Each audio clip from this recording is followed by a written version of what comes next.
بسم اللہ الرحمن الرحیم الحمد للہ وحدہ والصلاة والسلام علی من لا نبی بعدہ اما بعد۔ محترم سامعین کرام، آج میں آپ حضرات کے سامنے مختصر سے ایک مسئلے کے بارے میں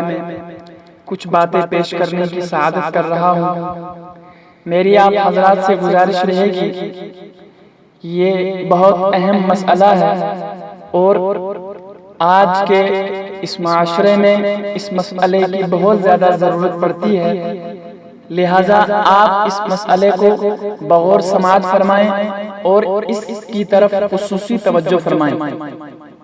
وہ مسئلہ یہ ہے کہ چھوٹی ہوئی نمازوں کا فدیہ کیا ہے، یعنی وہ نمازیں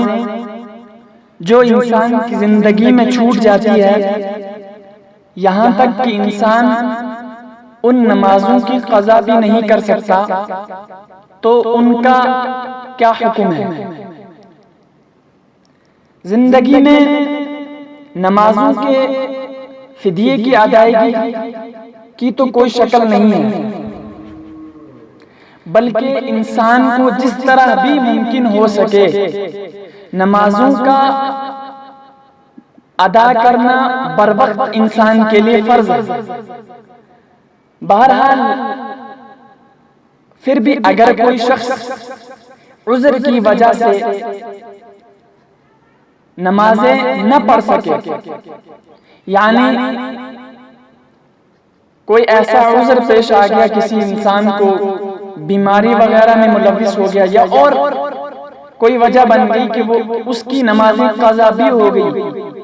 اور وہ قضا بھی ادا نہیں کر سکا، اب ان نمازوں کے لیے کیا حکم ہے؟ یہاں تک کہ اس شخص کو موت نے پکڑ لیا، اب اس کی نمازیں قضا بھی ہو گئی ہیں، چھوٹی ہوئی ہیں کافی ساری نمازیں، اور یہاں تک کہ اس شخص کو موت آ گئی اور مر گیا، اب اس کا کیا حکم ہے؟ ایک بات ذہن میں رہے، اب اس کی دو شکلیں ہیں۔ اگر اس نے اپنی نمازوں کا فدیہ ادا کرنے کی وصیت کی ہے اور مال چھوڑا ہے، تو فی نماز بشمول وطر ایک صدقہ فطر 1 کلو 575 گرام گیہوں یا اس کی قیمت ہے۔ مثلا کوئی شخص انتقال کر گیا، اب آپ کو معلوم ہے کہ یہ بیمار تھا، بیماری کی وجہ سے اس کی کافی ساری نمازیں چھوٹ بھی گئی، تو اب وہ شخص مرنے سے پہلے اپنی نمازوں کا فدیہ ادا کرنے کی وصیت کر گیا اور مال بھی چھوڑا ہے،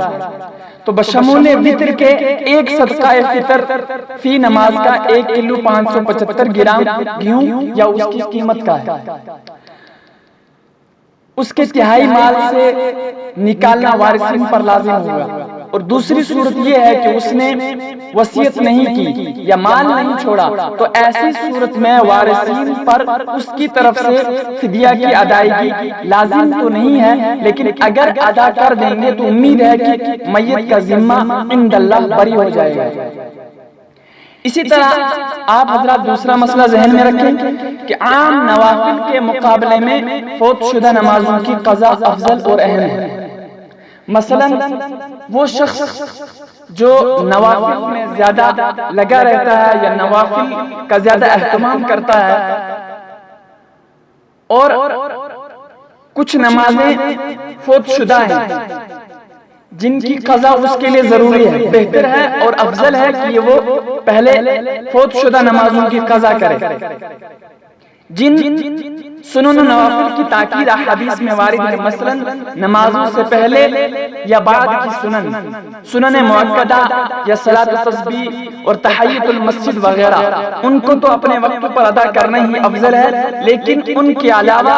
دیگر عام نوافل کے مقابلے میں قضا شدہ نمازوں کی ادائیگی کا اہتمام کرنا بہتر اور اولیٰ۔ اسی طرح ایک اور مسئلہ ذہن میں رکھیں کہ فوت شدہ نمازوں کی قضا جب آپ کریں گے تو وہ برسر عام نہ کی جائے۔ فقہاء نے اس مسئلے کو یوں لکھا ہے کہ نماز کا ذمہ میں قضا رہنا معصیت ہے اور معصیت کا اظہار بجائے